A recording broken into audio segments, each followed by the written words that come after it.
Welcome to my YouTube channel HSC Crew. In this video, I will explain risk assessment with a practical example of risk assessment of scaffolding erection, modification and dismantling. मैं risk assessment को first page से start करूंगा। First page के ऊपर right और left पे हमारे पास company और कंट्रैक्टर के लोगोज होते हैं। उसके बाद हमारे पास रिस्क असेसमेंट का टॉपिक होता है जो कि मैं ऑलरेडी बता चुका हूं कि scaffolding erection, modification and dismantling है। आफ्टर दैट हम रिस्क असेसमेंट की टाइप को मेंशन करते हैं। There are different types of risk assessment like specific risk assessment, generic risk assessment and dynamic risk assessment. On normal work place हम usually specific और generic risk assessment को use करते हैं और जो हमारे पास डायनामिक रिस्क असेसमेंट होती है वो किसी भी इमरजेंसी सिचुएशन में बनाई जाती है। So this scaffolding erection, modification and dismantling risk assessment is a generic risk assessment. After that we mention risk assessment number, plant area, equipment name, date at which risk assessment is carried out, prepared by कि किसने इसको प्रिपेयर किया है, reviewed and approved by team members कि कौन कौन से मेंबर रिस्क असेसमेंट को बनाने, रिव्यू करने और अप्रूव करने में शामिल थे। Next is risk assessment team members. After that, we give the details of all team members involved in risk assessment process by name, designation, countersign and company. Then risk assessment is sent to the division or department for final approval and it's approved by designated person along with countersign. On first page of risk assessment, we also mention emergency contact numbers like fire, clinic, supervisor and HSC department. First page पे ये सारी information देने के बाद हमारे पास risk assessment के columns start होते हैं जो कि serial number, activity, hazard, effect, risk rating, existing control measures, again risk rating, additional controls, residual risk and final assessment हैं। नंबर 1, जैसा कि मैंने मेंशन किया है, scaffolding erection, modification and dismantling activity है हमारे पास और फर्स्ट हैजर्ड इसमें हम लेते हैं पर्सन फॉल फ्रॉम हाइट। इस हैजर्ड का इफेक्ट क्या होगा? Personal injury. और फिर हम रिस्क रेटिंग को कैलकुलेट करेंगे जो कि हमारे पास सिवियरिटी मल्टीप्लाई बाय प्रोबेबिलिटी होती है। सिवियरिटी हमारे पास डिपेंड करती है कि कितनी हाइट पे काम हो रहा है और प्रोबेबिलिटी डिपेंड करती है कि किस तरह के एक्सेस इक्विपमेंट हम यूज कर रहे हैं जैसा कि वर्किंग प्लेटफॉर्म और ladder. After that we mention the existing control measures.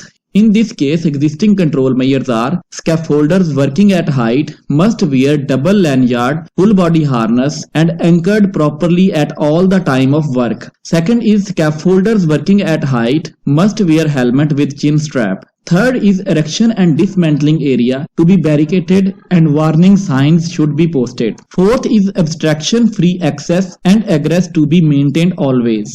After applying all these existing control measures, we again calculate the risk rating. और अब हम देख सकते हैं कि सिवियरिटी और प्रोबेबिलिटी दोनों कम हुए हैं और जिसके नतीजे में हमारे पास रिस्क रेटिंग जो है वो 4 आई है। और ये रिस्क रेटिंग जो 1 से 4 तक होती है ये लो लेवल में होती है, इसलिए हम कोई एडिशनल कंट्रोल मेजर नहीं देंगे और हमारे पास रेजिडुअल रिस्क लो आएगा और फाइनल असेसमेंट में हम इसके लिए एक्सेप्टेबल पुट करेंगे।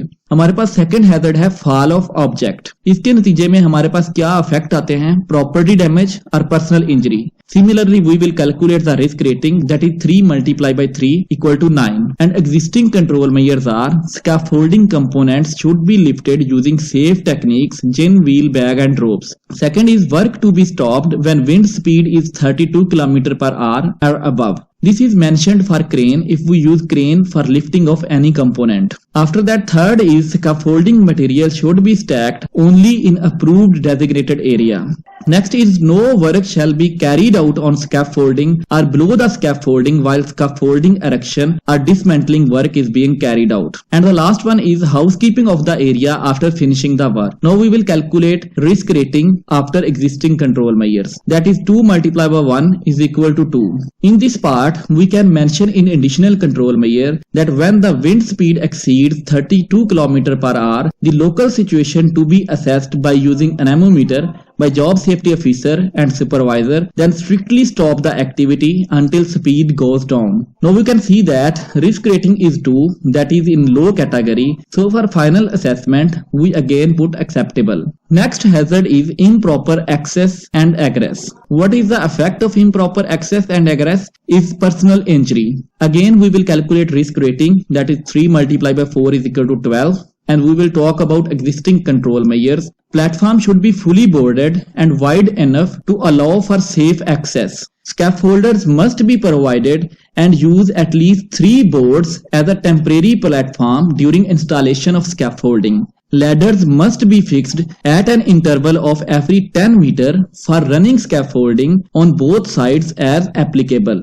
After applying existing control measures, we again measure risk rating, that is 2 multiplied by 2 equal to 4, and residual risk is low, and in final assessment we put acceptable. Next hazard is fire. In case of fire, the effects are property damage and personal injury. Risk rating is 9. All scaffolding boards to be fire retardant. Metal scaffolding boards to be used while erecting where there is a possibility of heat radiation from flare. Fire extinguisher to be placed at the work location as per permit to work requirements. No scaffolding material to be stored in plant area where there is a possibility of heat radiations from flare. After implementing existing control measures, risk rating is 3. In additional control measure, we can mention for scaffolding work inside the confined space, a vessel or column, a structure to be placed or identified in the nearby vicinity which has to be used in case of emergency.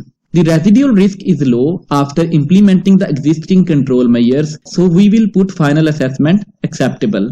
Next hazard is scaffolding collapse. Effect of scaffolding collapse is property damage and personal injury, and risk rating is 8. Existing control measures are: after erection and modification, scaffolding to be inspected by scaffolding inspector and scaffolding tags to be posted. Scaffolding must be inspected and validated only for the maximum of 7 days. Incomplete scaffolding must be identified and red tagged.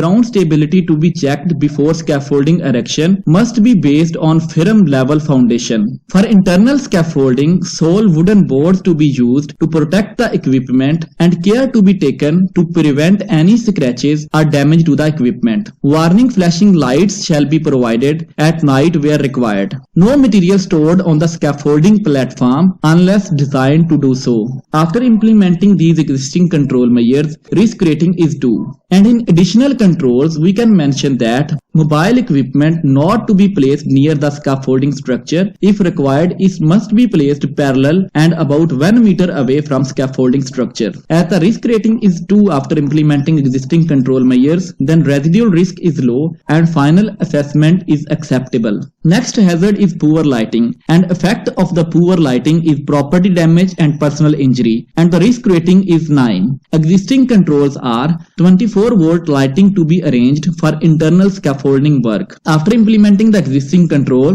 the risk rating is 4. And in additional controls, we can mention spare torch light that must be intrinsically safe to be available with the scaffolder crew while working in the confined space, to use in case of unexpected power off, or suitable arrangement to be made to avoid uninterrupted light. So after these control measures, residual risk is low and final assessment is acceptable.